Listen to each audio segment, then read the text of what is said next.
Thank you so much for those very, very kind words. Those were some great times, weren't they? They were terrific. I've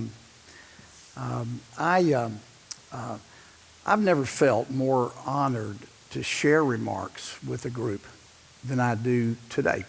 Here with you, the exemplary leadership of this distinguished Houston Baptist University, the Center for Christianity and Business, the aspiring students of the Archie Dunham College of Business, and many wonderful friends and business associates.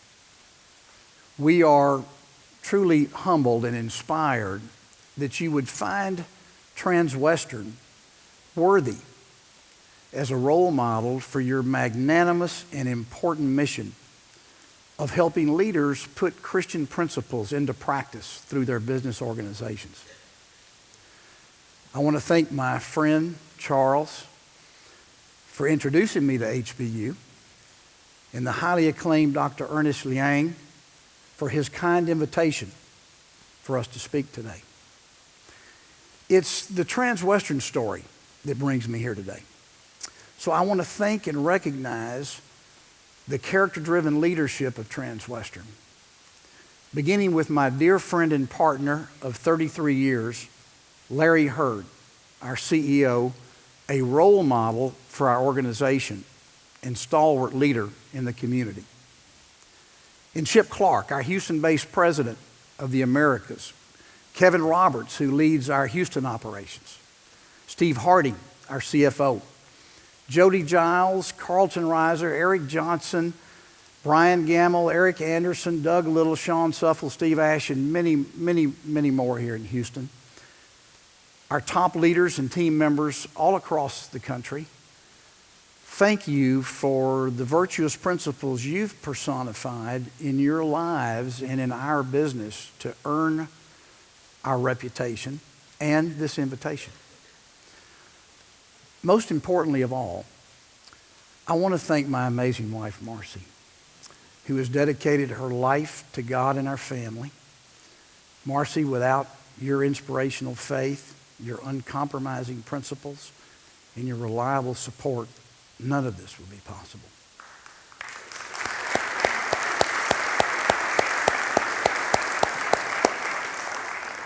And finally, I want to thank, after Marcy, my 6 best friends, our sons, for always stepping up when we've needed you to, and for inspiring me to be the best I can be. Today, I will tell you the Transwestern story, offering you a historical perspective of our firm. I will identify what I believe to be the keys to our success. I will share with you important lessons we've learned along the way, and I will talk about our plans for the future. I'll then offer a few words of encouragement to our aspiring students and young professionals, and I'll conclude with a personal request of each of you. Transwestern began here in Houston in 1978 with the construction of a speculative warehouse on Alief Clothing Road. Houston was the hottest market in Texas, but all over the state, the economy was moving rapidly out of the mid-'70s recession. Demand was strong for all the product types of real estate. Financing was abundant and attractive. In over a 6-year span, we developed some 42 projects for our own account. Warehouses, office buildings, shopping centers in Houston, Dallas, Austin, San Antonio. You couldn't wipe the smiles off our faces. By 1985, the markets had slowed down. And in the spring of 1986, oil prices collapsed. Energy firms began to implode. The entire Houston economy went south. The Houston real estate market went upside down. All the Texas markets quickly followed suit. We had the savings and loan debacle, and every major bank in Texas went broke. Transwestern was all dressed up and no place to go. Our business was creating new space for undersupplied markets. All of our assets were in Texas. What once were valuable, cash-flowing assets became troubled real estate with looming loan maturities. Our agenda was twofold. Number one, restructure $750 million worth of loans. And two, search for relevance to survive. Pragmatism moved us into the services business in 1987, leasing and managing buildings for institutional owners. We were blessed with a highly capable, unified team and a successful debt restructure, allowing us to capitalize on what became a prolific, unprecedented foreclosure era. Serving the interest of life companies, banks, pension funds, the FDIC, and others, we grew from 75 to 500 employees in 3 years. As our portfolio grew from 5 million square feet to over 100 million square feet. Once they were stabilized, these properties needed to be sold, so we diversified our services into dispositions and brokerage.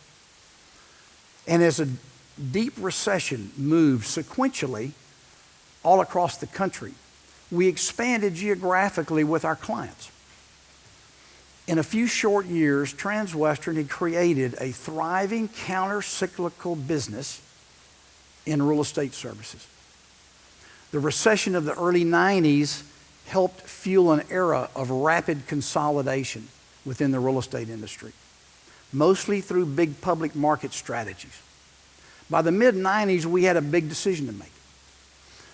We could either pull back and concentrate our business in Texas, or we could gear up to compete on a national level with deep pocket behemoths who were rapidly rolling up the real estate services business.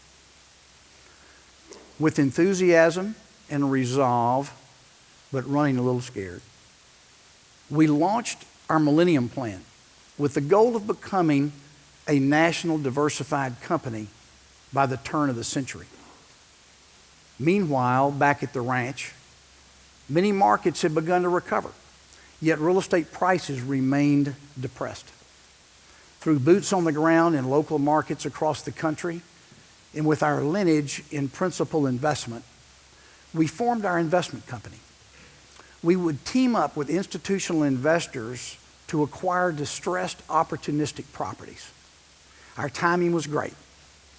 With a successful track record and a newfound national reach, Transwestern became the beneficiary of an historic wave of pension fund capital moving into real estate private equity sponsorship.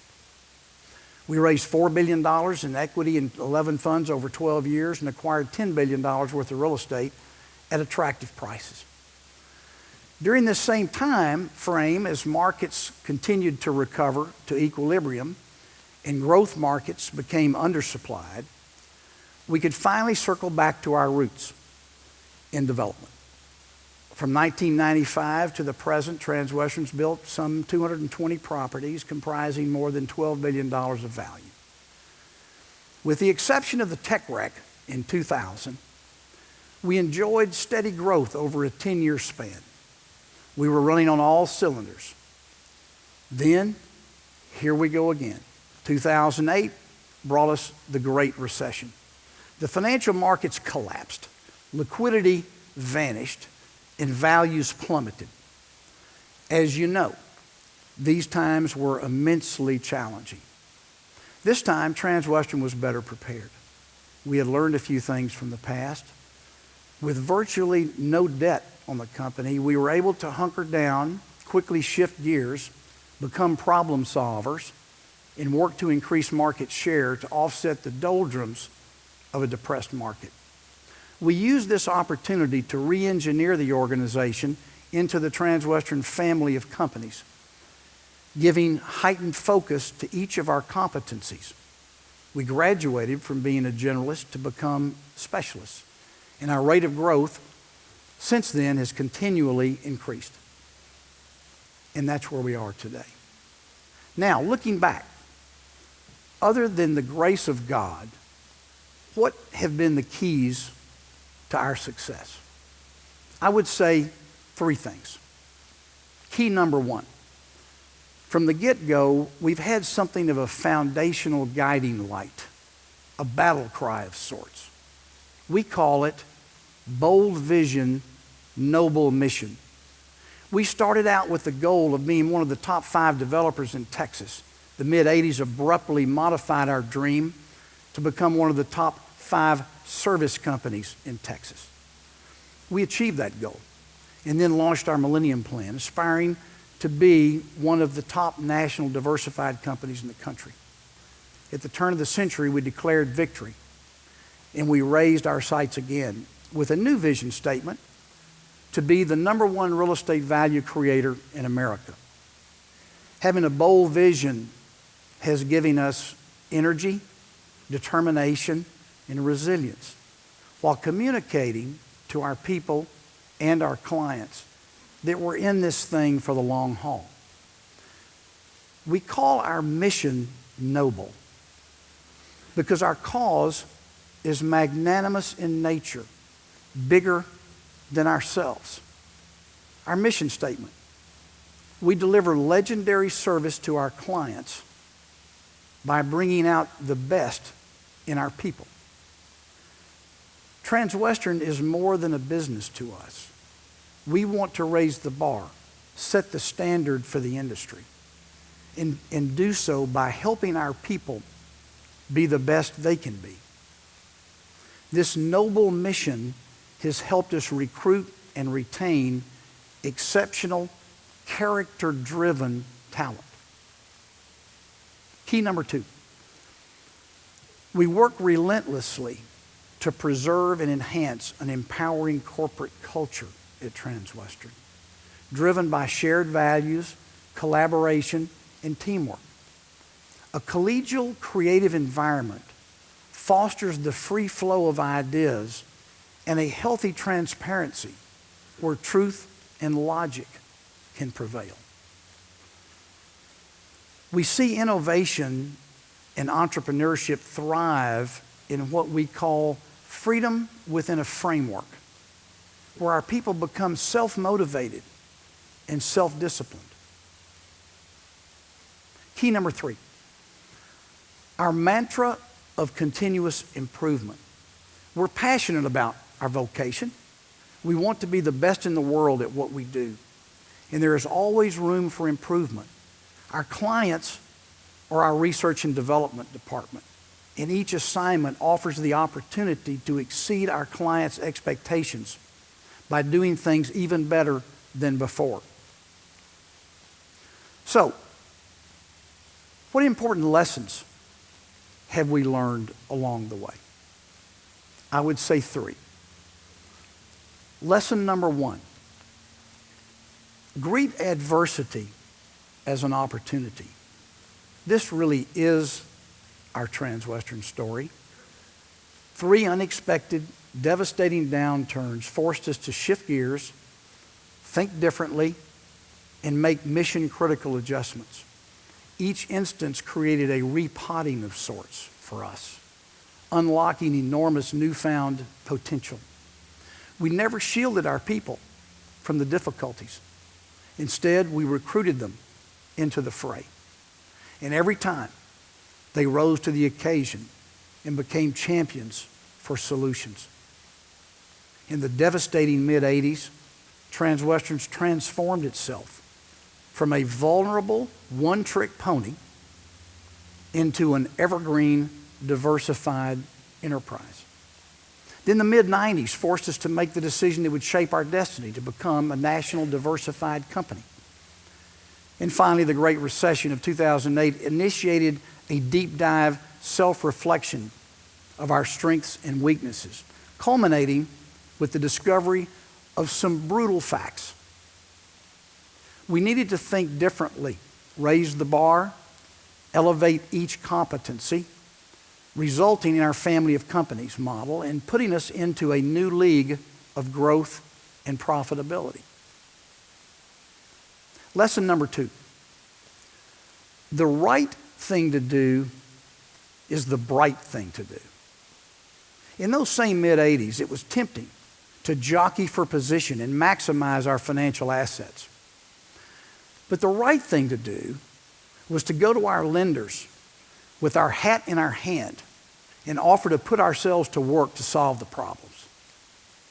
We would do everything in our power to fulfill our obligations. After all, our people, our culture, and our reputation, these were our biggest assets. What could have been a big bunch of recalcitrant lenders became our most valued client base.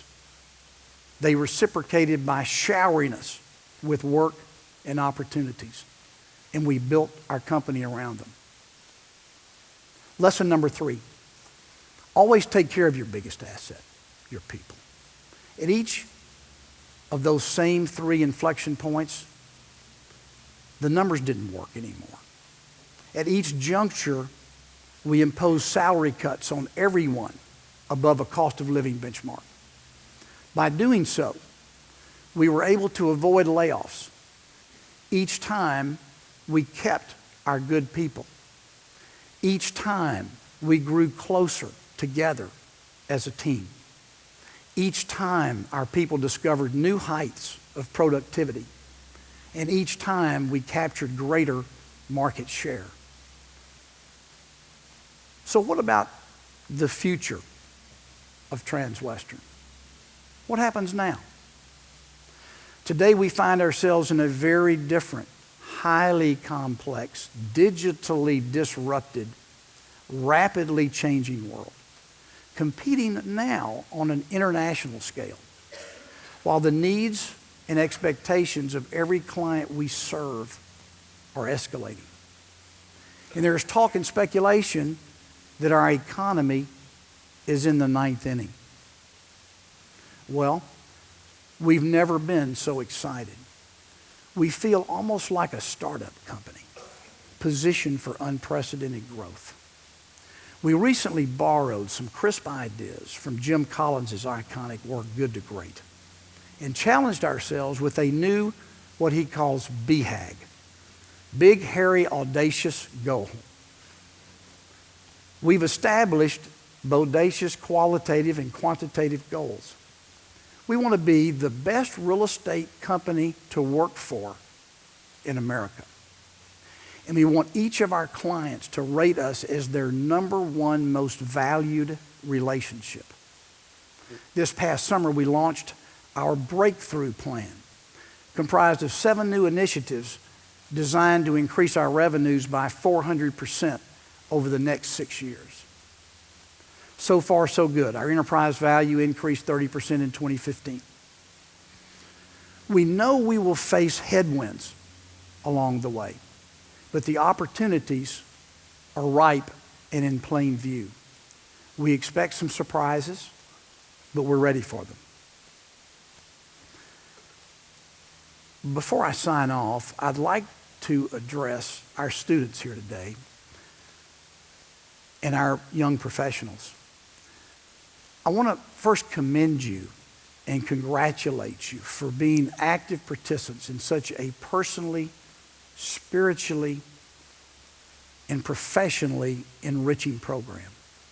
It says a lot about you and your character that you would choose this remarkable faith-based institution dedicated to encouraging spirituality and breathing Christian principles into the business world. I would like to leave you with a few suggestions that I hope will help you in your journey. Principles. Put your principles into practice each day by cultivating good habits through self-discipline. Virtue is the foundation of leadership. Actualize the power of your faith through prayer. Establish priorities. Know what your values are, and you will make better decisions. Welcome accountability for fulfilling your responsibilities. Reach for the stars. Be bold and mighty powers will come to your aid. It's an anonymous quote. Work hard and do your best. Honor your vocation. And always remember that humility is the cornerstone of character and the key to greatness. Serve others. Helping others is the most noble of all endeavors and the path to fulfillment. Purposeful. Set personal goals for yourself with measurable metrics and time frames. Write them down, then monitor your progress. Excited. Discover your passion and live life at full throttle. Caring. Be sensitive to the feelings and needs of others. Be kind and be respectful to all people. Truthful. Always tell the truth. Do what you say you will do. Your integrity is your biggest asset. Invest in relationships. Meaningful relationships are the key to happiness. Vie for situations that will bring out the best in you. Make your time count and trust your own judgment. Examine yourself. My favorite. My dad used to say, when things aren't going your way, you can usually find the culprit really fast. Go look in the mirror. Now I'd like to conclude with a personal request of you. In our rapidly secularizing world, there are few bastions of faith-based institutions of higher education that have the heart and energy to persevere in the mission of teaching our next generation of leadership how to breathe Christian values into their careers and businesses. Our legendary Dr. Robert Sloan, president of HBU, Dr. Michael Weeks, dean of the business school, and Dr. Ernest Lang, director of the CCB, and their esteemed associates are relentlessly doing just that. I ask you to help fortify their important mission with your support. Thanks to you all, and may God bless you. Thank you.